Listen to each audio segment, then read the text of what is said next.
మూవీలో నాకు బాగా నచ్చింది ఏంటంటే ఫస్ట్ 10 మినిట్స్‌లో ఒకరి క్యామియో ఉంటుంది. అది కూడా ఎవరిదో కాదు, సూపర్ స్టార్ రజనీకాంత్ క్యామియో ఉంటుంది. అది మాత్రం అసలు మిస్ కాకండి. మూవీ ఏంటంటే ఏదో కేజీఎఫ్‌లా తీద్దామని అనుకున్నారు. కాకపోతే దానికి స్పూఫ్ కూడా ఈక్వల్‌గా సరిపోలేదు. నేషనల్ సెక్యూరిటీ పీఎంఓ ఆఫీస్ నుంచి వస్తది మధుబాల. ఎందుకు వస్తదో తెలీదు. ఫ్రెండ్స్, నేను Yogeshwar. Welcome back to my channel 2BHK to be honest content. ఈ వీడియోలో మనం ఈగల్ మూవీ రివ్యూ చూడబోతున్నాం. లెట్స్ గో ఇంటు ద వీడియోలో రవితేజ, అనుపమ అండ్ కావ్య తాపర్ మెయిన్ లీడ్స్గా యాక్ట్ చేశారు. వీళ్ళతో పాటు ఇంకా చాలా మంది ఆర్టిస్ట్ ఉన్నారు. లైక్ నవదీప్, వినోద్, ఇలా చాలామంది, వినయ్, ఇలా చాలామంది ఉన్నారు. ఈ movie directed by Karthik Ghattamaneni. ఇది మనకి కరెంట్లీ అమెజాన్ ప్రైమ్ వీడియోలో అండ్ ఈటీవీ విన్లో కూడా అవైలబుల్గా ఉంది. వీళ్ళు ప్లాట్ చూసుకున్నట్లయితే మనకి ఓపెనింగ్లోనే ఒక జర్నలిస్ట్ని చూపిస్తారు. అది ఎవరో కాదు, అనుపమ. తను ఒక కాటన్ పీస్ కొనడానికి వెళ్తుందనమాట. అప్పుడు అక్కడ తను తెలుసుకుంటుంది ఏంటంటే తల్కోనా ఫారెస్ట్లోని ఒక టైప్ ఆఫ్ కాటన్ అది ప్రొడక్షన్ ఉండేది ఒకప్పుడు. కాకపోతే ఒక 1 ఇయర్గా అది ప్రొడక్షన్లో లేదు. ఇంత మంచి ఫ్యాబ్రిక్ దొరకడమే గ్రేట్ అన్నట్టు ఒక ముసలావిడ చెప్తారు. సో అది వినగానే ఏంటి అసలు ఈ కాటన్ ఎందుకు ఇప్పుడు రావట్లేదు అన్నట్టు తిని మళ్ళీ ఇన్వెస్టిగేషన్ చేద్దామని అనుకుంటుంది. దానికన్నా ముందు ఏంటంటే ఒక ఆర్టికల్ పబ్లిష్ చేయాలి అని అనుకుంటుంది. సో ఆ ఆర్టికల్ పబ్లిష్ చేసే టైంకి ఇంకా మనకి నేషనల్ సెక్యూరిటీ నుంచి చాలామంది వచ్చి అసలు నీకు ఎవరు చెప్పారు, ఈ కాటన్ స్టోరీ ఎవరు చెప్పారు, ఇది ఇండియాస్ బిగ్గెస్ట్ కెప్ట్ సీక్రెట్ ఇలా చెప్పి సో అంత అనగానే అసలు ఎవరు ఏంటి అన్నది తను కనుక్కోవాలని ఇంకా క్యూరియస్ అయ్యి సో ఆ తలకోన ఫారెస్ట్ దగ్గరికి వెళ్తుంది. దాని తర్వాత ఏమైంది అన్నది మిగతా స్టోరీ. ఈ మూవీ టోటల్గా 2 hours 30 minutes అలా ఉంటుంది. ఆ ఫస్ట్ హాఫ్ సెకండ్ హాఫ్ అని చూసుకున్నట్లయితే ఫస్ట్ హాఫ్లోని మనం చూస్తే ఓన్లీ బిల్డప్పే ఉంటుందన్నమాట. బిల్డప్కి మించి ఇంకేమీ ఉండదు. ఒక స్టోరీ బోర్డులో చూపిస్తారు అండ్ ఒకదాని తర్వాత ఒకరు స్టోరీ చెప్తూ ఉంటారు అనమాట. అలా స్టోరీ మొత్తం ఆ ఫస్ట్ హాఫ్లో వెళ్తూ ఉంటుంది. ఇంకా సెకండ్ హాఫ్కి వచ్చిందని చెప్పి సెకండ్ హాఫ్లో అయితే ఓన్లీ గన్స్, ఇది అది డిఫరెంట్ టైప్స్ ఆఫ్ గన్స్ ఇలాంటివే చూపిస్తారు అనమాట. ఫుల్ వార్ సీక్వెన్స్ లాగా అంటే ఫీల్ అలా తెప్పిస్తుంది. బట్ అది వార్ కాదు, ఒక్కరే మిగతా వాళ్ళ మీద పడిపోవడం అంటారు కదా, దండయాత్ర అని. సో ఆ టైప్ ఆఫ్ సీన్స్ అన్నీ మనకి సెకండ్ హాఫ్లో ఉంటాయి. సో ఫస్ట్ హాఫ్ బాగుందా, సెకండ్ హాఫ్ బాగుందంటే నాకైతే ఫస్ట్ హాఫ్ చాలా ప్లెయిన్గా బోరింగ్గా అనిపించింది. సెకండ్ హాఫ్ కూడా పెద్దగా ఏం లేదు, బట్ కొన్ని ప్లేసెస్లో పర్లేదు అనిపించింది. వీళ్ళలో నాకు బాగా నచ్చింది ఏంటంటే ఫస్ట్ 10 మినిట్స్లో ఒకరి క్యామియో ఉంటుంది. అది కూడా ఎవరిదో కాదు, సూపర్ స్టార్ రజనీకాంత్ క్యామియో ఉంటుంది. అది మాత్రం అసలు మిస్ కాకండి.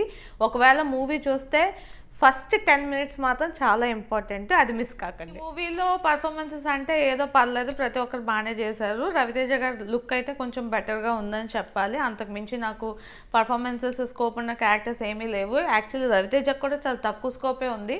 ఎందుకంటే ఆయనకి ఇచ్చిన బిల్డప్పే ఎక్కువ ఉంటుంది అనమాట మూవీలోని. సో దానివల్ల అనుకుంటా ఈయన ఇంపాక్ట్ చాలా తక్కువగా ఉందని చెప్పాలి.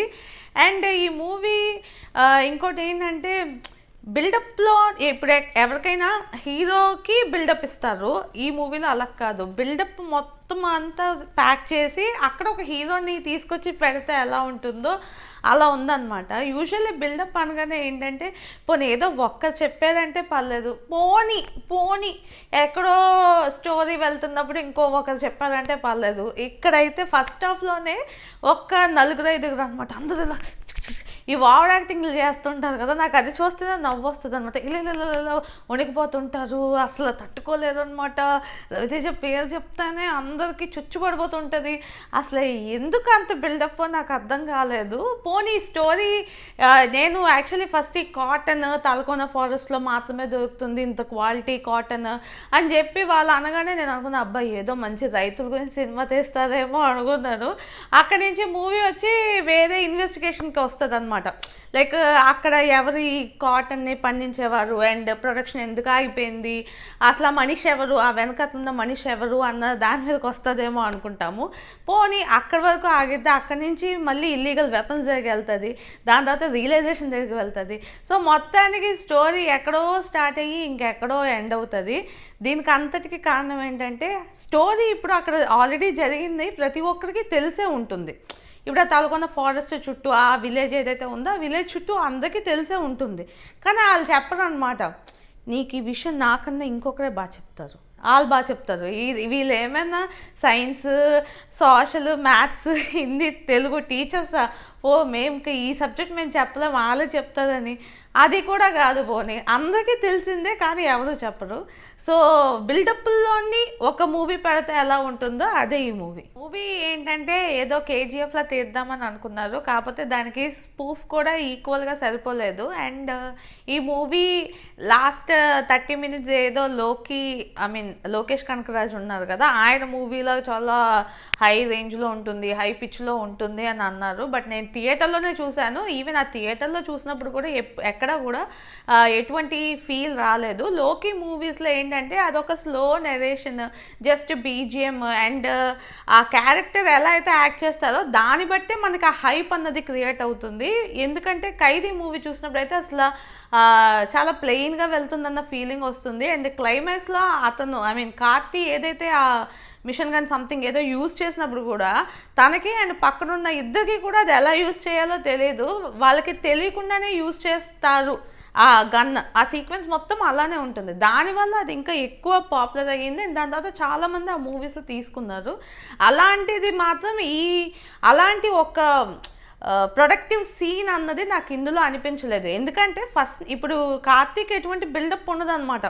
సో దానివల్ల ఆ సీన్ బాగా హైలైట్ అయినట్టు అనిపిస్తుంది. కానీ ఇందులో ఏంటంటే మనకి స్టార్టింగ్ నుంచి బిల్డప్ ఇస్తూనే ఉంటారు, బుర్రలో ఒకరు. సో దానివల్ల ఈ లాస్ట్ 20-30 minutes ఏదైతే ఆ వెపన్స్ డిఫరెంట్ యూసేజ్ అనేది చూపిస్తున్నారో అదంతా ప్రొడక్టివ్గా నాకు అనిపించలేదు. అండ్ అదర్ థింగ్ ఏంటంటే చాలా ఇల్లాజికల్గా ఉంటుంది. కావ్యతాపని ఒకసారి గన్ ఉంటుంది కదా, స్నైపర్ అంటారు కదా, స్నైపర్లో చూస్తాడు, ఓకే, ఇంకా లైఫ్ లాంగ్ తన స్నైపర్లోనే చూస్తాడు. అండ్ అక్కడ ఒక క్రింజ్ కిడ్ ఉంటుంది అనమాట.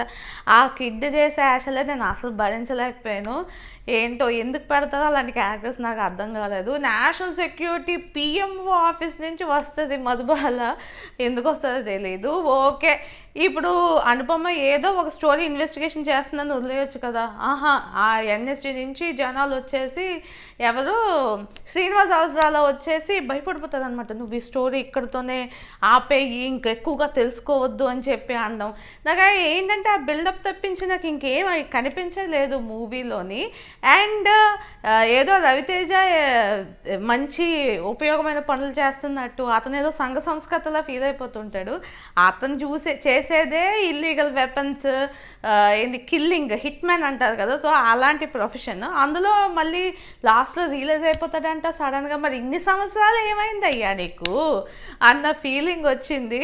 నాకైతే మోస్ట్ ఇల్లాజికల్ అనిపించింది. And at the same time Navdeep ఎందుకుంటాడు ఆ పక్క నుండి అలా భజన చేస్తూనే ఉంటాడు. అసలు రీసెంట్గా వచ్చిన మూవీస్లో ఎక్కడ కూడా ఒక మంచి క్యారెక్టర్ అనేది నవదీప్కి రావట్లేదు. బెటర్ ఏదైనా ఒక ఏంటి తనకంటూ ఒక ఇంపార్టెన్స్ ఉన్న క్యారెక్టర్ తీసుకుంటే బెటర్గా ఉంటుంది. ఇలా చేస్తే మాత్రం వేస్టే అనిపించింది. మ్యూజిక్ అందించింది ఎవరో కొత్త ఆయన అనుకుంటా. మ్యూజిక్ కూడా పెద్దగా ఇంపాక్ట్ఫుల్గా అనిపించలేదు. అండ్ కావ్య తాపర్ పర్ఫార్మెన్స్ కానీ అసలు ఎందుకు అనిపించలేదు. అండ్ ఎమ్మెల్యే క్యారెక్టర్ చేశారు కదా, ఆయన పర్ఫార్మెన్స్ కూడా పెద్దగా ఏం అనిపించలే. ఆ బిల్డప్ కానీ అసలు మూవీలో నా వరకు అయితే మాత్రం చాలా ఇల్లాజికల్గా వెళ్ళింది అన్న ఫీలింగే వచ్చిందనమాట. దీనికి తోడు ఇక్కడే ఇల్లాజికల్, చాలా లూప్ హోల్స్ ఉన్నాయి మూవీ అన్నప్పుడు. మళ్ళీ ఏంటి పార్ట్ 2 లీడ్ అనమాట. పార్ట్ 2 లీడ్ ఉంది. అసలు ఎవరో పోనీ అక్కడైనా మామూలుగా చెప్తా, అక్కడ కూడా బిల్డప్పే. చూద్దాం, ఒకవేళ పార్ట్ 2 గానే రిలీజ్ అయితే ఇంకేం చేయాలి. మూవీలో ఇంకొక బ్యాక్లాగ్ ఏంటంటే ఆ సెట్ ఏదైతే చూపిస్తారో, ఒక పెద్ద హౌస్ ఉంటుంది, ఆ హౌసే మెయిన్ ఇంపార్టెంట్ అనమాట. కానీ అది కూడా సెట్ లాగే అనిపిస్తుంది. ఆ యాంబియన్స్ అంతా కూడా చాలా ఆర్టిఫిషియల్గానే ఉంటుంది.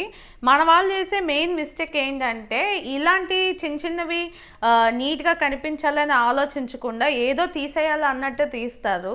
నాకు అది అయితే నచ్చలేదు అసలు. అండ్ ఈ మూవీ ఏంటంటే డైరెక్టరే ఆయన చెప్పినట్టున్నారు, లైక్ లాస్ట్ 30 minutes లోకి మూవీలా ఉంటుంది. అసలు మీరెందుకు లోకి లాంటి మూవీ తీయాలి, మీ స్టైల్లో మీకు నచ్చింది ఒకటి తీయండి, అది జనాలకి నచ్చితే ఓకే చూస్తారు, ఎంకరేజ్ చేస్తారనమాట. అంటే అదేదో పులిని చూసి నక్కల వాతలు పెట్టుకోవడం అంటారు కదా. సో అలాగా జరుగుతుందన్నమాట ఇప్పుడు ప్రజెంట్. మన ఇండస్ట్రీలో మెయిన్గా టాలీవుడ్లోని. ఎందుకు ఇలా అంటున్నానంటే రీసెంట్గా శైలేష్ కోల్ను తీసిన ఆ మూవీ అది సైంధవ్ కూడా ఏంటి విక్రమ్ మూవీలో ట్రై చేద్దాం అనుకుని తీసినట్టే క్లియర్గా అర్థమైపోతుంది. అండ్ అది క్వాలిటీ లేదనమాట. ఎంత వెంకటేష్ బాగా యాక్ట్ చేసినా అక్కడ క్వాలిటీ అన్నది అస్సలు లేదు మూవీలో. దానివల్ల అది కూడా పెద్దగా క్లిక్ అవ్వలేదు. ఇలానే చాలా మూవీస్ మన తెలుగు ఇండస్ట్రీలో డంప్ అయిపోతున్నాయి, అంటే ఫ్లాప్ అయిపోతున్నాయి అనమాట. సో ఇలాంటివి మిస్టేక్స్ రిపీట్ కాకుండా చూసుకోవాలి. మనం ఏదైతే చేస్తున్నామో అది సిన్సియర్గా చేయాలి. ఈవెన్ చిన్న మూవీ అయినా సరే జనాలు చూస్తారు. ఇటు మీద ఎంత పెద్ద సెట్లు అలా వేసేస్తే మాత్రం జనాలు చూస్తారు అనుకోవడం కరెక్ట్ కాదు. చిన్న చిన్న మూవీస్ కూడా జనాలు చూస్తారు, ఆదరిస్తారు. సో మీరు తీసేది ఏదైనా చిన్న బడ్జెట్ మూవీ అయినా మంచి కాన్సెప్ట్తో ముందుకెళ్ళినప్పుడు దానికి ఎప్పటికైనా సరే ఎప్రిషియేషన్ అన్నది వస్తుంది. అది ప్రతి డైరెక్టర్ కానీ ప్రొడ్యూసర్ కానీ ఈవెన్ హీరోస్ కూడా గుర్తుపెట్టుకోవాలి. అండ్ క్వాలిటీ ఇంపార్టెంట్ క్వాంటిటీ కన్నా. రవితేజ గారు చేస్తున్న పెద్ద మిస్టేక్ ఏంటంటే స్టోరీ ఏమీ లేకుండా, అసలు స్టోరీ అయినా వినరా వెళ్ళే ముందు అని నాకు అర్థం కాలేదు. ఎందుకంటే only okay type of characters కానీ ఒకే టైప్ ఆఫ్ మూవీస్ అలాగే వస్తున్నాయి అన్నమాట. అంటే పెద్దగా ఏమీ డెవలప్మెంట్ లేదు. లాస్ట్ టైగర్ నాగేశ్వరరావు మూవీ కూడా అస్సలు క్వాలిటీ అన్నదే ఉండదు. మూవీ మొత్తంలో కూడా అస్సలు చాలా దారుణం. దాని ముందు రావణాసుర కూడా పెద్దగా క్లిక్ అవ్వలేదు. ధమాకా ఏదో హిట్ అయింది, 100 crores వచ్చాయి అన్నారు, బట్ అది కూడా ఐడియా లేదు. నాకు తెలిసి వాల్టర్ వీరయ్య తర్వాత అంతగా మంచి మూవీ ఆయనకు కూడా రాలేదు ఈ పాస్ట్ 1 year 2 years టైంలో. సో ఏంటంటే ఇలాగా క్వాంటిటీ, అంటే మనం ఇన్ని మూవీస్ చేసేయాలి అని కాకుండా క్వాలిటీ. ఓకే, ఈ స్టోరీ చేస్తే మనకి బాగుంటుంది, ఈ స్టోరీ అయితే క్లిక్ అవ్వచ్చు అండ్ మనకి మంచి అప్రిషియేషన్ వస్తుంది అనుకొని చేసినప్పుడు ఆయన మూవీ క్వాలిటీ కూడా ఇంకా పెరుగుతుంది, డెఫినెట్లీ హిట్ వస్తుంది అని నాకు అనిపించింది. మూవీ నాకు ఎలా అనిపించింది అంటే నాకైతే నచ్చలేదు. నేను థియేటర్లోనే చూశాను. ఏదో పర్లేదు సో వన్ టైం వాచ్ అనమాట. మీరు కరెంట్లీ చూడాలి అనుకుంటే మాత్రం డెఫినెట్లీ ట్రై చేయండి. అమెజాన్ ప్రైమ్ వీడియోలో అండ్ ఈటీవీ విన్లో కూడా ఈ మూవీ అవైలబుల్గా ఉంది. లైక్ చేయండి, మీ ఫ్రెండ్స్ అండ్ ఫ్యామిలీతో షేర్ చేయండి. ఇలాంటి మంచి వీడియోస్ మళ్ళీ చూడాలనుకుంటే నా ఛానల్కి సబ్స్క్రైబ్ చేసుకోండి. This is Yogeshwari signing off to be honest.